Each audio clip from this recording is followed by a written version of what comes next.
జమ్మూ కాశ్మీర్లోని Nowgam police station వద్ద జరిగిన పేలుడు వెనుక ఉగ్రకుట్ర ఉందంటూ జరుగుతున్న ప్రచారాలను కేంద్రం తోసిపుచ్చింది. ఈ ఘటన ప్రమాదవశాత్తు జరిగినట్లు కేంద్ర హోం మంత్రిత్వ శాఖ ఓ ప్రకటన విడుదల చేసింది. ఈ ప్రమాదంపై ఊహాగానాలు వ్యాప్తి చేయొద్దని విజ్ఞప్తి చేసింది. ఈ ఘటనపై సమగ్ర దర్యాప్తునకు ఆదేశించినట్లు జమ్మూ కాశ్మీర్ లెఫ్టినెంట్ గవర్నర్ మనోజ్ సిన్హా తెలిపారు.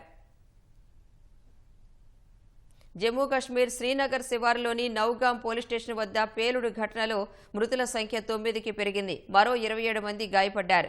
మృతుల్లో 3 ఫోరెన్సిక్ సిబ్బంది, 2 పోలీసులు, రెవెన్యూ శాఖ సిబ్బంది, 1 తహసీల్దార్, రాష్ట్ర దర్యాప్తు సంస్థ అధికారి, ఓ టైలర్ ఉన్నట్లు అధికారులు చెప్పారు. ఇటీవల హర్యానాలోని ఫరీదాబాద్లో వైట్ కాలర్ టెర్రర్ మాడ్యూల్కు సంబంధించి పెద్ద ఎత్తున పేలుడు పదార్థాలు స్వాధీనం చేసుకున్నారు. వాటిని శ్రీనగర్కు తరలించారు. తాజాగా వాటి నుంచి నమూనాలు సేకరిస్తుండగా ప్రమాదవశాత్తు ఈ విస్ఫోటనం జరిగిందని అధికారులు తెలిపారు. ఈ ఘటనలో పోలీస్ స్టేషన్ పూర్తిగా దెబ్బతినగా పక్కనున్న భవనాలు స్వల్పంగా ధ్వంసమయ్యాయి. ఈ ఘటనలో గాయపడిన వారిలో 24 మంది పోలీసులు, 3 పౌరులు ఉన్నట్లు అధికారులు తెలిపారు. విస్ఫోటనం నేపథ్యంలో భద్రతను మరింత కట్టుదిట్టం చేసినట్లు చెప్పారు.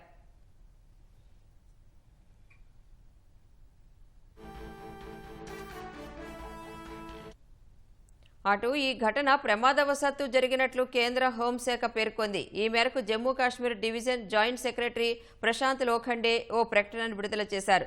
పేలుడు జరిగిన ప్రాంతాన్ని CRPF IG Pawan Kumar, Jammu Kashmir DGP Nalin Prabhat పరిశీలించారు. ఉగ్రకుట్ర ఉందంటూ జరుగుతున్న ప్రచారాన్ని తోసిపుచ్చారు. ఇది ప్రమాదం మాత్రమేనని డీజీపీ వెల్లడించారు.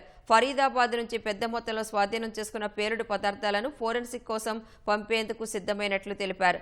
ఆ పేలుడు పదార్థాలు సున్నితంగా ఉన్న నేపథ్యంలో సిబ్బంది అత్యంత జాగ్రత్తగా ఉన్నప్పటికీ దురదృష్టవశాత్తు పేలుడు జరిగిందన్నారు. దీనిపై అనవసర ఊహాగానాలు చేయొద్దని విజ్ఞప్తి చేశారు.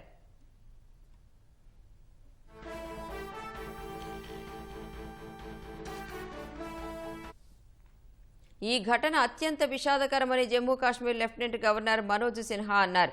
మృతుల కుటుంబాలకు ప్రగాఢ సంతాపం తెలిపారు. బాధితులకు ప్రభుత్వం అన్ని విధాలుగా అండగా ఉంటుందన్నారు. ఈ విస్ఫోటనపై సమగ్ర దర్యాప్తునకు ఆదేశించినట్లు లెఫ్టినెంట్ గవర్నర్ చెప్పారు. జమ్మూ కాశ్మీర్ సీఎం ఒమర్ అబ్దుల్లా కూడా విచారం వ్యక్తం చేశారు. మృతుల కుటుంబాలకు సానుభూతి తెలిపారు. గాయపడిన వారు త్వరగా కోలుకోవాలని సీఎం ఒమర్ ఆకాంక్షించారు.